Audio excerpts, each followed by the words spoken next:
सत्संगत जी प्रेम और सत्कार से कहे न जी धन निरंकार जी। सत्संगत जी दास विनती कर रहा है, दास से त्रुटि हो जाए तो अपने घर के बालक समझकर क्षमा करिएगा। सत्संगत जी दास को कुछ भी नहीं आता, पर दास सत्संगत जी सतगुरु की कृपा से दो चार शब्द कह लेता हूँ। तो सत्संगत जी अक्सर आपने मृत्यु शरीर जो कि आपने देखा ही होगा, आप ये भी देखे होंगे कि जब शव को ले जाते समय जो जप लगाते हैं, क्या आपने कभी ध्यान से सुना है उस जप के पीछे का राज क्या है? क्यों लोग नाम जो जपते हैं राम का, जो शव को ले जाया जाता है तब सोचने वाली बात है। तो सत्संगत जी आज की यह वीडियो उसी पर आधारित है। मृतक व्यक्ति को एक नए कपड़े के अनुसार साथ ही साथ बहुत ही अच्छे अच्छे विचार के साथ लेकर के जाते हैं उसको राम नाम सत्य, राम नाम जो कहते हैं। इस जीवन में सबसे बड़ा सत्य है तो वो है मनुष्य की मृत्यु। चाहे कोई कितना भी धनी हो, चाहे कितना भी गरीब हो, उसे एक न एक दिन मृत्यु का सामना करना पड़ेगा। आज की वीडियो में मैं आपको मृत्यु से जुड़ी बहुत ही महत्वपूर्ण तथ्य बताऊंगा, जैसे कि मृत्यु जो है ना, जो मृतक शरीर है वो चाहे शमशान ले जाते समय राम नाम सत्य क्यों बोलते हैं, और मृतक को शमशान ले जाते समय नए कपड़े क्यों पहनाते हैं, और मृतक के शरीर को अकेले क्यों नहीं छोड़ा जाता। अगर कोई मरा हुआ व्यक्ति कपड़े पहनता है, उसके कपड़े कोई अन्य पहनता है तो उसके मुश्किल या सामना क्या करना पड़ता है, पूरी सच्चाई जानेंगे पूरी कहानी के माध्यम से। उसे क्या नुकसान हो सकता है मृतक के शव को ले जाते समय, जो कि मखाने और सिक्कों क्यों बखे जाते हैं, मृतक के शरीर के पास अगरबत्ती क्यों जलाई जाती है। और आज की वीडियो में आपको बता ही दूंगा कि गरुड़ पुराण के अनुसार स्वर्ग जाने का असली हकदार भी कौन है। आज के वीडियो को पूरा देखना होगा। आपको मृत्यु से जुड़ी 10 बातें भी बताऊंगा जिन्हें हर मनुष्य को सुनना आवश्यक है, इसलिए आज को ये वीडियो पूरा देखिए। जो व्यक्ति इस 10 बातों को जान लेता है वह साधारण व्यक्ति नहीं रह जाता, और उसके भगवान जो कृष्ण का प्रसन्न भी होते हैं उन पे। और जो व्यक्ति इस वीडियो को बीच में छोड़ कर देखता है या फिर बीच में से छोड़कर चला जाता है, उसे पूरे परिवार से जो कि ज्ञान भी नहीं मिलता है, और उस पे एक ऐसा विनाश आता है जैसे मानो गरुड़ पुराण में बताया गया है कि मेरी कहानी जो आधा अधूरा न पढ़ना तो पूरा पढ़ना, नहीं तो छोड़ देना। तो विनती है आपसे, गरुड़ पुराण की यह कथा शुरू से लेकर अंत तक जरूर सुनिएगा। उसे पहले ज्ञान भी हासिल करें।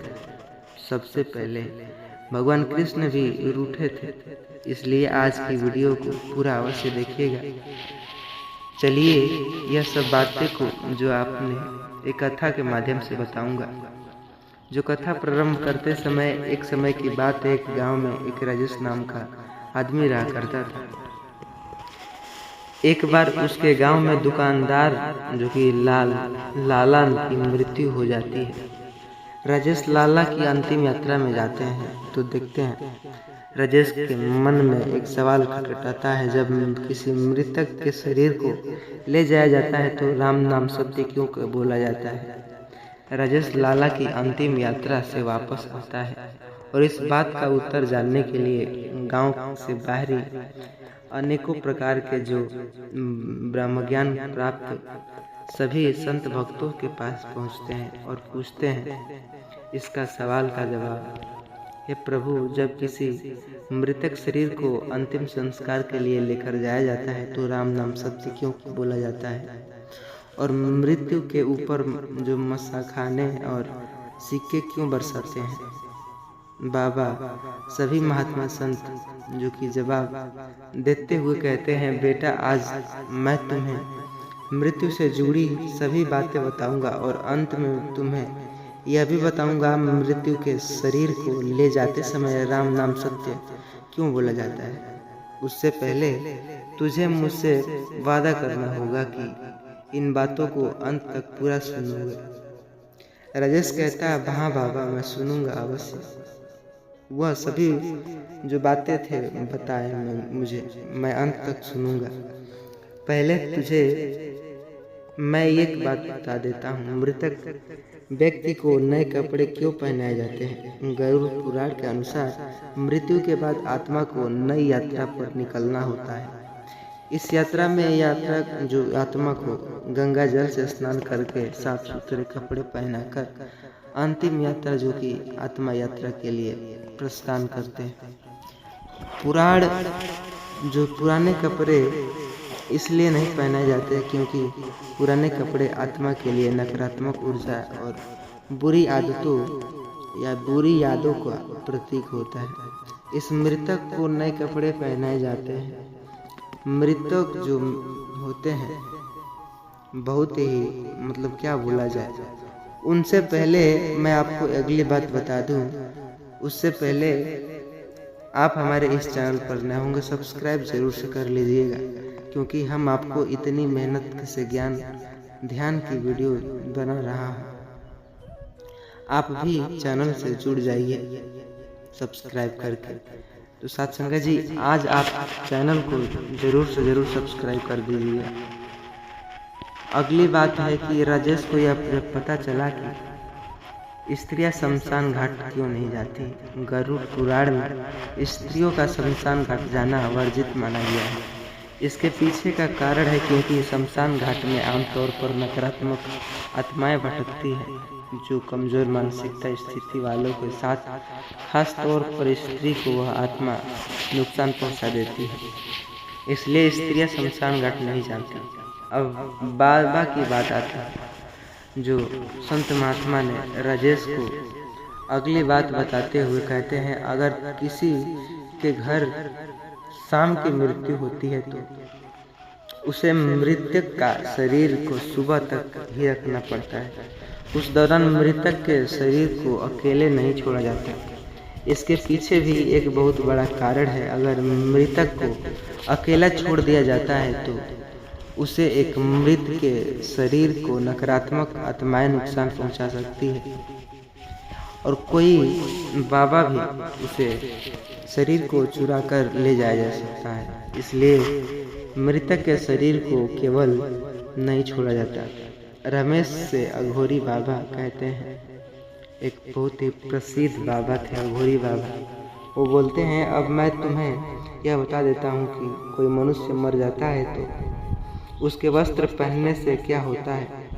उसके वस्त्र पहनने से हमें हानि होती है या लाभ, तो मैं आपको बता देता हूँ। फायदा तो एक भी नहीं होता, लेकिन नुकसान बहुत होते हैं। जैसे कि कोई मृतक के परिवार का कोई सदस्य मृतक के कपड़े पहनता है तो उसे मृतक की बार बार याद आती है, जो मानसिक रूप से कमजोर बनाती है। मृतक की आत्मा भी उसके आसपास भटकती है। अब अघोरी बाबा रमेश से कहते हैं कि अब मैं आपको यह बातें बताऊंगा कि जब कोई मृत व्यक्ति मर जाता है तो उसका अंतिम यात्रा में मखाने और सिक्के क्यों बरसाए जाते हैं। गरुड़ पुराण के अनुसार इसलिए ऐसा किया जाता है। मृत्यु के बाद आत्मा को यमलोक में कठिन यात्रा पर निकलना पड़ता है। 14 विभिन्न नदियों के रास्ते से गुजरकर जाना पड़ता है।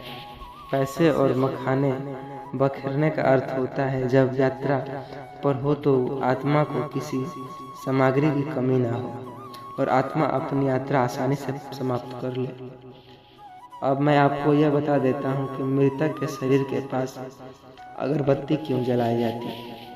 शरीर से आत्मा निकलते समय शरीर से बदबू या दुर्गंध आने लगती है, इसलिए मृतक के शरीर के पास अगरबत्तियाँ जलाई जाती है। सत्संग जी, इस प्रकार हमारा सभी प्रश्नों का उत्तर मिल जाता है। सत्संग जी, आशा करता हूँ चैनल पर नए होंगे सब्सक्राइब जरूर से कर लीजिएगा और इस वीडियो को सभी के साथ शेयर जरूर करिएगा व्हाट्सएप के जरिए। सत्संग जी अपने दोस्त। सत्संग जी, अक्सर मरते तो हर इंसान है। कई लोग कहते हैं अचानक मौत आती है, पर वाकई ऐसा होता है। सतगुरु निरंकारी बाबा जी कहते हैं, प्रभु कभी बिना चेतावनी के नहीं लेता प्राण। आत्मा को पहले ही 7 संकेत भेज देता है, पर मूर्ख मानव उन्हें अनदेखा कर लेता है। साथ संगत जी, आइए क्या एक कहानी के माध्यम से समझते हैं सच्चाई, क्योंकि कहानी के माध्यम से हमें कोई भी चीज़ अच्छे से समझ में आता है, चाहे वह पढ़े लिखे इंसान हो या नहीं हो। तो साथ संगत जी, आइए कहानी की ओर से चलते हैं। कहानी को लास्ट तक बने रहिएगा। चैनल पर नए होंगे सब्सक्राइब करिएगा। यह कहानी हरि प्रसाद की है, जिसने इन 7 संदेश जो कि संकेतों को नज़रअंदाज कर दिया। इसमें जानेंगे कि वह कौन कौन से संकेत जो मिलते हैं हर इंसान को, जो लोग अनदेखा कर देते हैं। ऐसा अंत तक पूरे गांव में हाहाकार मच गया। यह केवल कहानी नहीं, आपके जीवन की एक चेतावनी भी है। हरिप्रसाद एक धनी व्यापारी थे। 2 मंजिला मकान, 2 बेटे, एक दुकान और शाम जो कि शराब। वह किसी को कुछ नहीं समझता। मंदिरों के पुजारी से कहता, भगवान दिखाओ तब मानूंगा, मैं खुद ही सब कुछ हूँ। उसकी पत्नी शांता चुपचाप सत्संग करती, मगर हरिप्रसाद हंसता, तेरा सत्संग तुझे अमीर बना पाएगा क्या? पर शांता जानती थी, आस्था का फल देर से सही पर निश्चित होता है। एक दिन हरिप्रसाद की जो बाई आँख दोपहर में फड़फड़ाने लगी। उसने मजाक किया, शायद आज कुछ अच्छा होगा। पर शांता ने रोते हुए कहा, भाई आँख का फड़फड़ाना मौत का पहला संकेत है। ये शास्त्रों के अनुसार लिखा गया है। रात के अंधेरे में हरिप्रसाद को सफेद साया नजर। नीम के पेड़ के पास वह चिल्लाया, कौन है वहाँ? मगर जवाब नहीं आया। ये दूसरा संकेत, आत्मा की चेतावनी की छाया, तुम्हें लेने आई। हरिप्रसाद जब दुकान में बैठा था, उसके पीछे अचानक से जो टंगी फोटो अचानक से गिर पड़ी। न हवा न कुछ। फिर दीवार पर टंगी फोटो के साथ सभी मूर्तियां भी अचानक से गिर गई। शांता कांप उठी। तीसरे संकेत, देवतुल्य वस्तु गिरना मृत्यु का आमंत्रण होता है। एक रात पूरी गली में कुत्ते चिल्ला रहे थे और उनके स्वर अजीब थे। लोग कहते हैं न, शायद कुत्ते क्यों रो रहे हैं, इनको चुप कराओ, नहीं तो अशुभ घटना भी हो सकते हैं। जैसे बिलाप कर रहे हो कुत्ते। एक काली बिल्ली छत से आकर हरिप्रसाद के बिस्तर पर बैठी और जोर से रोई। शांता ने कहा, ये पशु प्रकृति के माध्यम से आत्मा को संकेत देते हैं। चौथे संकेत, जो कि संदेश से स्पष्ट है कि प्रस्थान निकट है। हरिप्रसाद को रात को सपना आया, उसके पिता और माँ और बच्चे, जो कि उसकी माँ और पिता मरे हुए मित्र खड़े हैं सपने में और बुला रहे हैं, चल बेटा अब बहुत हुआ, तू अब घर लौट जा। हरिप्रसाद उठकर पसीने से भीगा हुआ था। शांता ने उसका सिर हिलाते हुए कहा, ये 5वां संकेत तो मिल गया तुम्हें। मृत पूर्वज बुलाने लगे तो आज समझ। अगले दिन हरिप्रसाद ने, शांता मुझे कुछ भी खाने में स्वाद नहीं, जीभ सूखती जा रही। यह संकेत प्रकृति का हर बार दोहराती है, शरीर जीवन से कटने लगता है। हरिप्रसाद 3 दिन एकटक नीम के पेड़ को देखता रहा। न कुछ बोला न कुछ मिला, बस रात को बार बार कहा, शांता अब सतगुरु की बात समझ आ रही है, मैं अंधा था, क्षमा कर दो। शांता रोती हुई, पर समय बीत चुका था। सुबह जब दरवाजा खोला गया तो हरिप्रसाद मृत अवस्था में पाया गया, चेहरे पर हल्की मुस्कान के साथ, क्योंकि उसे एहसास हो चुका था। हरिप्रसाद की आत्मा को यमदूत तो लेने आए, लेकिन तभी एक दिव्य प्रकाश उतरी, सतगुरु निरंकारी का रूप स्वरूप। बोले, इसे अंतिम क्षण में पश्चाताप किया, इसलिए नरक नहीं मिलेगा। अगला जन्म सत्संग में होगा, सेवा का अवसर मिलेगा। सत्संग जी, यह कहानी केवल डराने के लिए नहीं थी, बल्कि आपको चेतावनी करने के लिए थी। अभी भी समय है, नाम लो सतगुरु निरंकारी बाबा का, ज्ञान लो, सेवा करो, जो निस्वार्थ, विनाश से बचो।